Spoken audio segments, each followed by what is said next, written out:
Welcome to a second look at Psalms 42 and 43, which, for the reasons I gave you last time, I'm taking as one unit, as I'm convinced that's how they were originally written and intended to be read.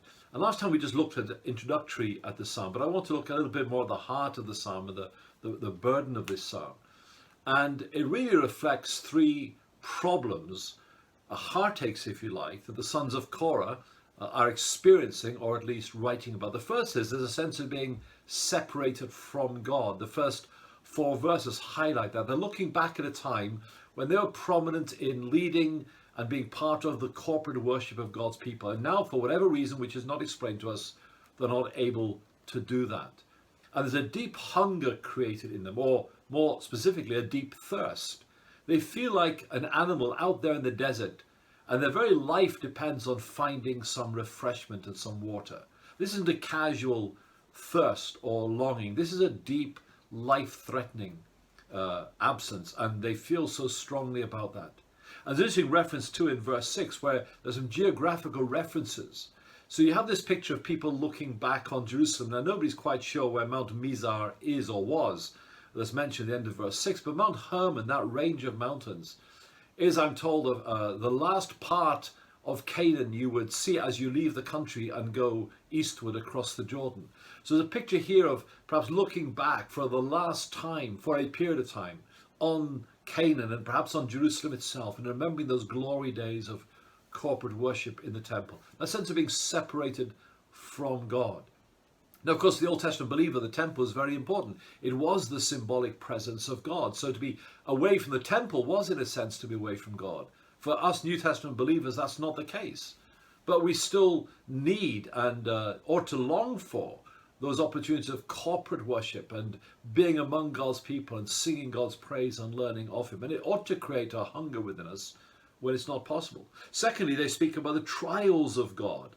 Verse 7, very figurative language, the idea of great waterfalls pouring down on us. And these are the trials that God sends on us to discipline us and to purify us at different times. So separation from God, the trials of God, and then there's a sense of being forgotten by God.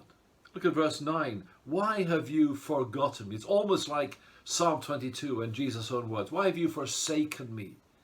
So the psalmist here feels abandoned, forgotten, neglected by God, and so far away from Him. They cause them great pain and great distress. And all of that is intensified by the taunts of the wicked. Look at verse 10. They say to me all the day long, where is your God? The words of the wicked can be very, very painful, but even more so when they touch on a raw nerve because of a spiritual problem that we're experiencing. I wonder if you can identify with any of that. And I'm sure if you can't at this moment in time, you will have known times in your past when you did, and you will certainly know times in your future when you will. And that's where the psalmist is coming from here. So he does something that's not generally advised in the wider world. He has a little conversation with himself. Today, you're told that if you start talking to yourself, they'll lock you up somewhere. Well, spiritually speaking, it's a very good thing every now and then just to sit yourself down, have a little talk to yourself and get things back on track. And he asks himself two questions. One of them he asks twice and one of them he asks three times. He asks himself in verse 9, why do I go mourning because of the oppression of the enemy? He repeats the question in verse 2. In other words, he's saying, why do I even listen to and take notice of the opinions and the views of my enemies? All they do is get me down. Why do I allow myself to be beaten down by their oppressive words? And then three times he asks himself another question. Why are you cast down, O my soul? And it's a question that's anticipating the response, well, I oughtn't to be. I've no justification for being cast down. And the solution is hope in God, for I shall yet again praise Him, my salvation and my God. You know, discouragement and being downcast and in an attitude of despair is one of the most useful, effective tools that Satan has, weapons in his armory, if you like. He wields them against us all the time.